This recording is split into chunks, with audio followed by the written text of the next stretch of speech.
Capturing attention in the fast-paced digital landscape is an art, especially in beauty. Platforms like TikTok are driving the move from long tutorials to short content. This social media powerhouse has changed how marketers communicate with their audience, especially makeup and beauty fans.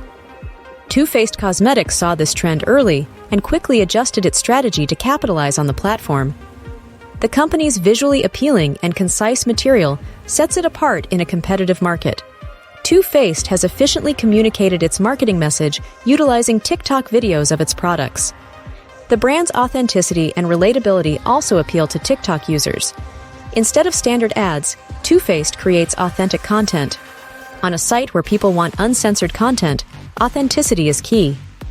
Too Faced has gained followers' confidence and loyalty by showing their products in natural daily settings.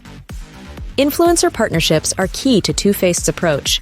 The brand has expanded its audience by working with Gen Z and Millennial influencers. These influencers promote Too Faced's products and give honest reviews and tutorials, boosting the brand's reputation. The #TFDamnGirl campaign shows how Too Faced Cosmetics uses TikTok for viral marketing. This campaign to sell their Damn Girl mascara shows how effective influencer collaborations and entertaining content can build buzz. The campaign featured TikTok beauty influencer Kristen Hancher. The #TFDamnGirl campaign was a smash hit. It garnered 821 million views, solidifying Too Faced's position as a trendsetter on TikTok. Too Faced also became the first beauty brand to host a TikTok live shopping event, seamlessly integrating native content with e-commerce.